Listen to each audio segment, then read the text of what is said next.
What do you think of Senator Cheese Escudero being the presiding officer? Do you agree na it's okay to appoint another senator to be the presiding officer? Dapat daw, sabi ni Senator Alan Peter at ni Senator Pia Cayetano, dapat yung Senate President na dinispute naman po ng majority. Sabi nila, very silent daw ang Constitution when it comes to that. That's why they appointed Cheese Escudero as the presiding officer. They're wrong. They're wrong. Very wrong. Because last week, I think last week I wrote an article about it in my column, and I said na dapat talaga ang presiding officer ay ang Senate President. The Constitution is very clear.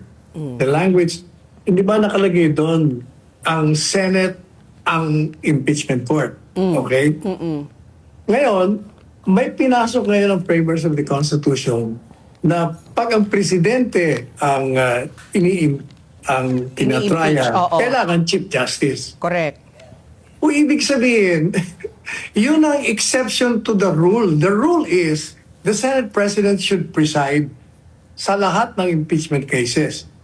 Kaya nilagay yun kasi presidente na eh. Pero kung iba, ang Senate President. Pangalawa, tinignan nila yung framers' intent, ay klarong-klaro eh. Na talagang dapat ang lahat ng mga impeachment trial, ng lahat ng impeachable officers ay ang Senate President. Kaya yung ginawa nila kahapon, that's constitutionally infirm. Baka manalipay lahat ng proceedings nila. In other words, in violation of the Constitution. So, ano yun, Attorney Sa, just in case, you're saying it's infirmed yung ginawa nila, it will have to take somebody to file a case. So maybe Senator Alan again will go to the Supreme Court to ask if that's legal. And if, let's say, two cases, two scenarios, if the Supreme Court decides in favor of Senator Alan, then the whole proceeding is wasted. Null and void. Null and void. In fact, kahapon, immediately after the session, kasi nandun ako kahapon, nagkausap kami ni Senator Alan sa Senator Robin. Yun ang sinabi ko sa kanila. You have to file immediately, question it before the Supreme Court. At, pag-aaralan lang ngayong gabi. Diniscuss namin kahapon. Sabi ko, unang-una, nagtataka ako. Na-shock kaming lahat kasi last week pa pinag-usapan na namin yan. And I was telling Senator Gatchalian na siya dapat, huwag ka akong pumayag because under the Constitution, madali siya pinaliwanag ko. Tapos gumawa pa ako ng article about it na talagang siya dapat.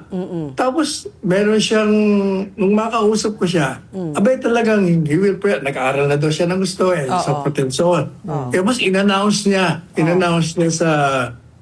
sa flag ceremony. Na siya na talaga. Ready na siya. Okay na siya kami lahat nung biglang pumayag siya. Well, he allowed it to happen. Kasi nag-o-object na si Alan kasi gusto niya magsalita. He was overruled. Basta ano nangyari dito? So the remedy is to really bring it to the Supreme Court. Ang kwento, isang senador doon, after the ceremony, may tinawagan sa Malacanang. Ayun. Basta yun ang sabi.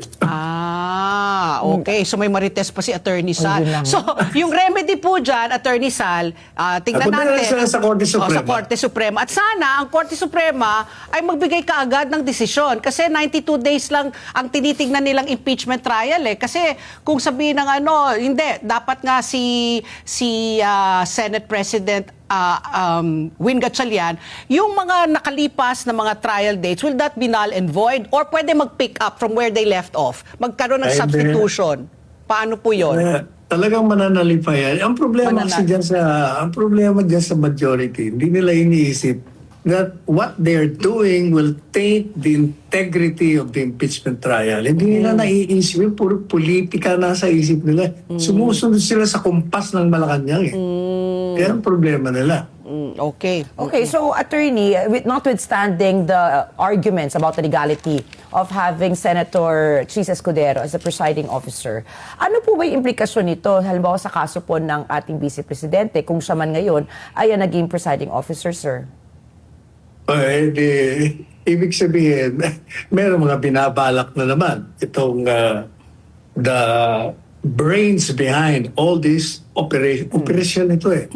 Mulat sa pool, di ba? Matagal na natin pinag-uusapan to. Na ang lahat ng yan, talaga ang ultimate goal tanggalin si Vice Presidente Inday Sara sa panguluhan ng kandidatura niya. Iyan naman talaga eh. Okay. Pero siguro po kasi ang tanong nga po ng mga ordinaryong Pilipino, no? Why does it matter kung sino man yung nakaupong presiding judge? Kung talaga naman po na ebidensya po yung pagbabasehan po natin. So ano po yung malaking pagkakaiba na si Senator Cheese, linawin lang po natin, ang ngayon ay presiding officer po? Questionable nga kasi nga, ito nga, tama yung pinupunto ni Senator Alan at saka ni Senator. Silang tatlo, in fact tatlo, pati si Senator Robin. Silang tatlo ang masigasig kahapon.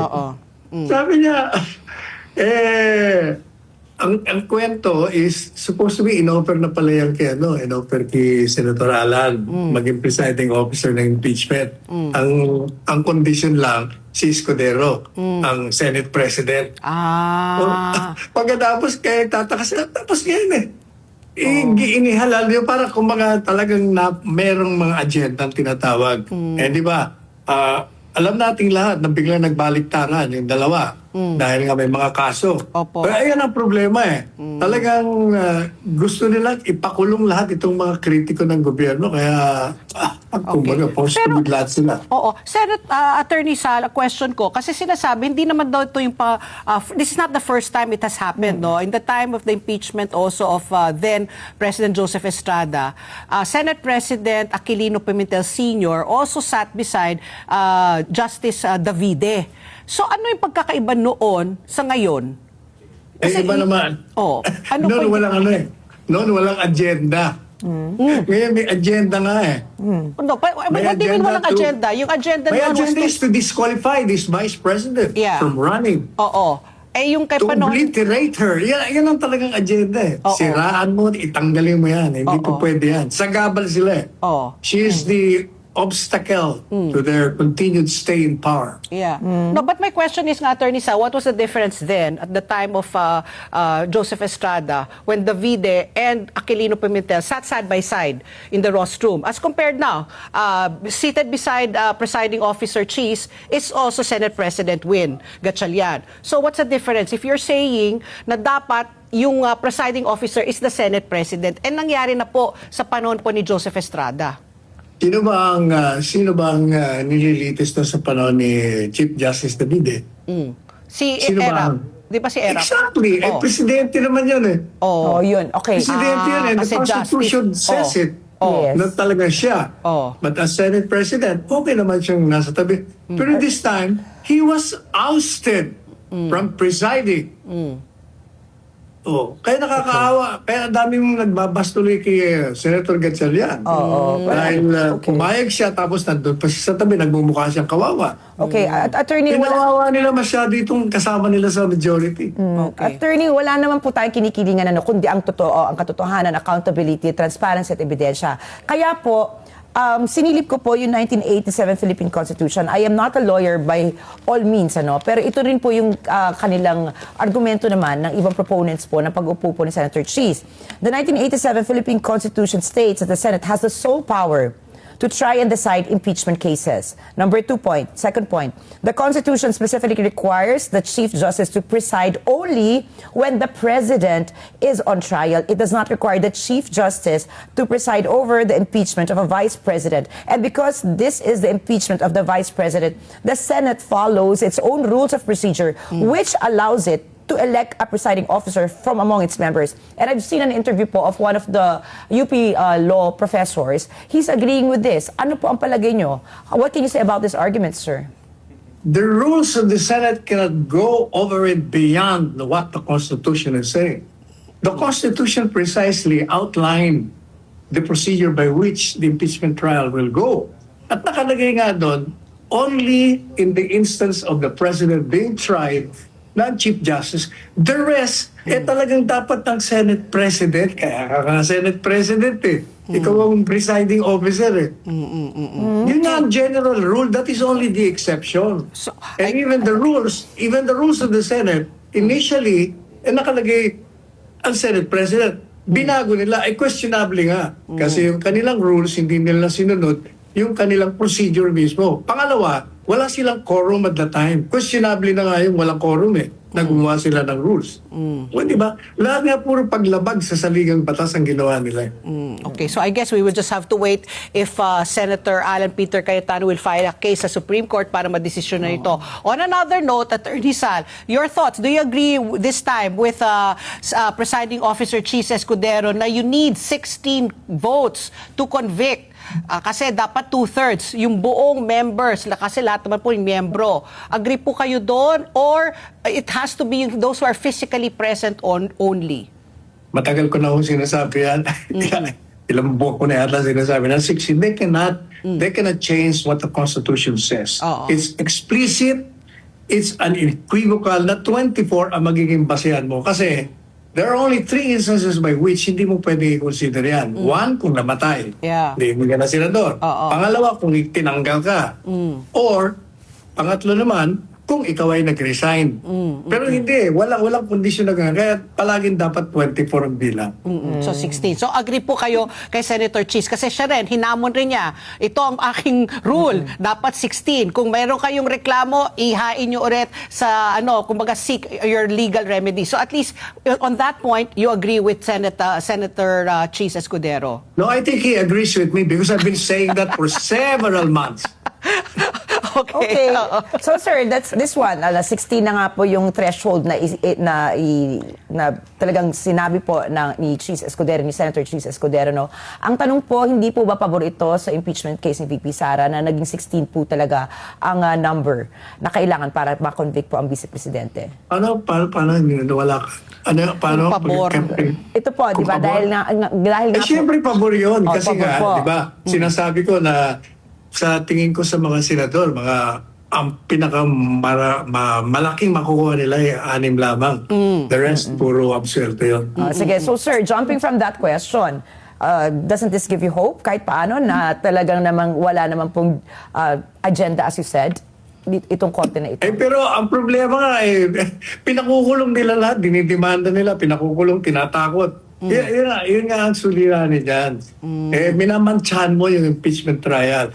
Kaya ang problema nyo, kung naging matagumpay sila dyan, ang taong bayan, hindi na maniniwala sa resulta. Oo. Another, everybody's also waiting with a bated breath. Kung dadalo po si Vice President Sara, kayo po bilang abogado at kung kayo po ay nasa kanyang defense counsel, would you recommend, would you tell her to attend or you'd rather leave it in the hands of her legal team?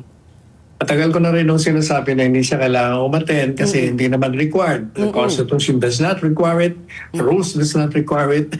Talagang, unang-una, hindi ba, matagal na rin natin sinasabi, yan naman mga grounds na sinasabi na hindi naman totoo, puro gawa-gawa lang yan. So kung ikaw naman ang dinidemanda, ba't ako pupunta dyan? Wala naman silang kaso sa akin. Anong gagawin ko dyan? Hindi ba yan nga sinasabi ng mga abogado niya, bakit hindi namin sinagot? Wala naman kayong mga ultimate facts na inaalis. Paano namin sasagutin yan? In other words, if the accusation is nothing but fabrications, why do you have to respond to it? Kitang-kita na nga. So you will not recommend at all, not even one, just to make one appearance para lang makita siya. Kasi syempre iba rin yung presensya niya 'di ba? Parang rockstar si VP Sara Maraming na rin sa kanya So siguro yun iniiwasan niya dahil rockstar siya, baka magulo pa yung what to say hi, just to say hi and goodbye magkakagulo na So siguro mo na sila diyan. Ayaan mo na. Attorney, marami pa akong nagtatanong ngayon sa timing, kumbaga, ng pagka-aresto ng po kay Senator Rodante Marcoleta. Do you think due process was followed in the arrest of Senator Marcoleta? Hindi pinag-uusapan yung due process niyan. Pinag-uusapan diyan yung mga kaya nga yung tinatawag na selective justice nila. Yung mga kritiko, yung mga nag-i-expose ng corruption, yun ang pinakukulong nyo. Pero yung mga tao mismo na tinuturo na nga, sinasabi na ng marami, binabalidate from Saldico to the Marines, mga resource persons, tinuturo si Martin Romualdez, tinuturo si Presidente. Bakit hindi nyo dinidimanda? Sinasabi ni Luis Rodon kailangan daw yung accountability sa lahat. Pati ang Presidente, bakit hindi nyo dinimanda ang Presidente nyo? Kaya halata, masyadong halata. Kaya ang taong bayan ngayon, lalong nag-aalma sa galit na ginagawa nila. Oo. Okay. Ito, Attorney Sal, kailangan ko ng paliwanag kasi medyo, syempre ito, legal. Yung deny po deny ang prosecutions para sa arraignment, anong ibig bang sabihin po nito? Hindi naman nire-require yung arraignment. Alam mo yung mga yan, talagang gusto nilang ipahiya lang itong si Inday Sara. Attorney Sal, ano ba ibig sabihin kasi ng arraignment? Paki-explain lang. Kasi sa hukuman, pag dinimanda ka, pupunta ka doon, sasabihin sa'yo, what do you plead? Okay. Not guilty. Oo. Kaya guilty. Hindi mo naman kailangan yun. Sinagot na nga, dumating na nga yung mga abogado at sinasabi na wala kayong ground. Ano pang ibig sabihin doon? Di not guilty.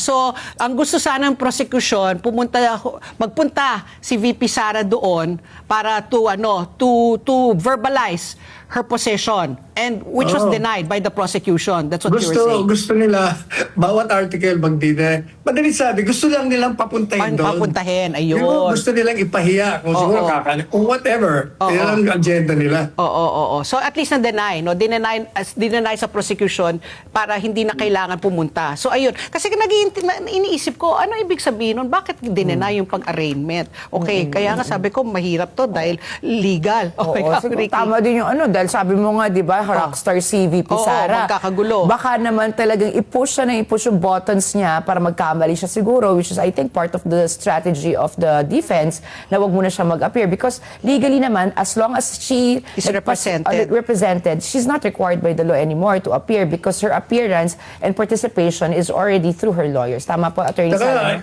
Alam po niyo, they keep on forgetting the presumption of innocence given by the Constitution to an accused or to a respondent in an impeachment trial. Nakakalimutan nila yun. They keep on saying, she should come here and defend herself. How can she defend herself when your grounds precisely wala, and that's for you to prove? The burden of proof is with you, prosecution. with the prosecution. Ba't ba pinagpipilitan nyo? Kayo magproba, hindi nyo nga maprobahan Okay. Attorney Sal, isa pang explanation para mas maintindihan ko po. Pinababalik po ni Presiding Officer Chis Escudero yung BIR box na sealed. Sabi niya, ibalik nyo yan sa BIR. Ano ba yung tamang proseso? Kasi di ba ito sealed? Kasi supposedly, hindi binukas rin sa Kamara de Representantes, ayaw ng mga kongresista kasi nga baka ma-violate. So dinala na po sa Senado. Pero pagdating po sa Senado, pinababalik po ni Senate Presiding Officer Chis sa BIR. Ano po yung kwento po doon sa mahiwagang kahon ng BIR? Kasi unang-una, in BIR dapat hindi nila dinala yun kasi nga bawal yun. Dinala nila, kaya natakot naman yung iba, baka pagbuksan, madimanda rin sila. Tama lang yun na ibalik sa pinanggalingan. Kasi ang impeachment court lamang o ang hukuman lamang ang makaka-decide kung dadalhin yan doon at bubuksan. Wala naman wala pa Mga premature lahat So in the interim lang. So siguro pag dumating na sa pag hini-hear na po maybe tungkol dun sa ill-gotten wealth na inano sa kanya sa impeachment, dun lang pwede ipapakuha na lang. That's for the impeachment court to decide whether that's relevant or whether that's admissible against the respondent. Ang impeachment court magde-decide yan. Okay. So in the meantime, custodian, ibabalik na lang muna sa BIR para sila po ang mga siwa dun sa kahon. Okay. Attorney, I would like to discuss naman the constitutional design because yesterday, parang buong 3 oras po na nagtagal yung first day po natin ng impeachment trial. It was more on procedural proceedings, procedural motions.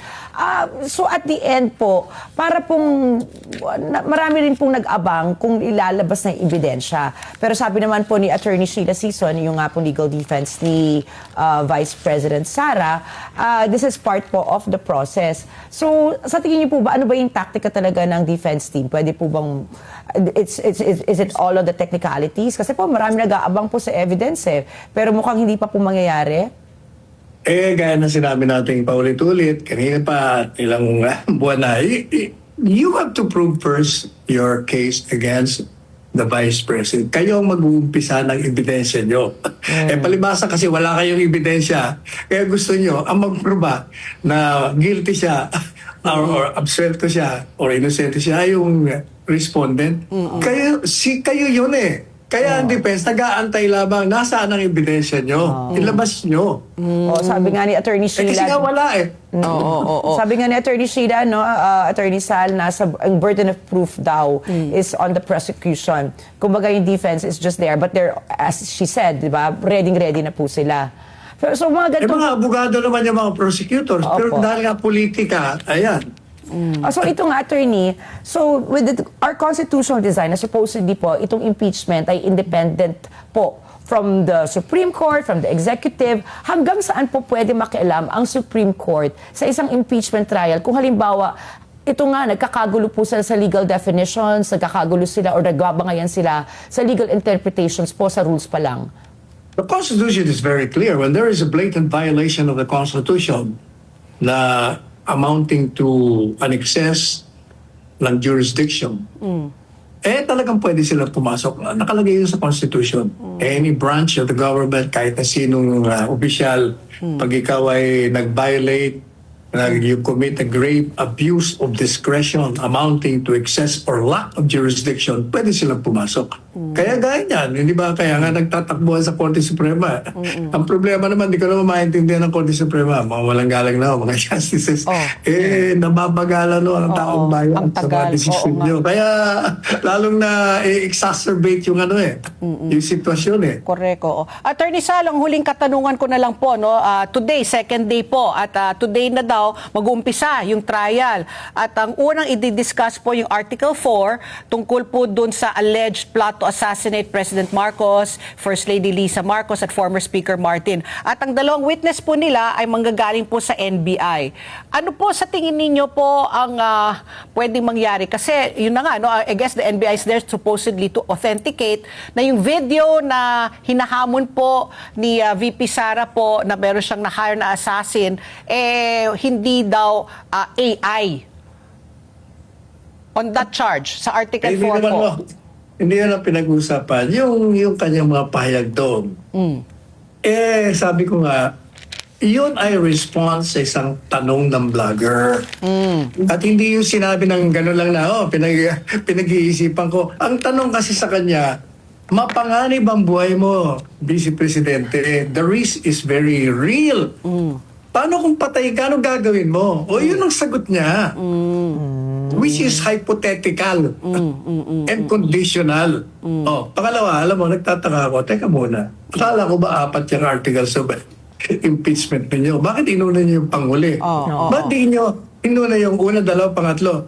Isa lang ang ibig sabihin, kasi nga wala kayong ebidensya, naghahanap pa kayo hanggang ngayon.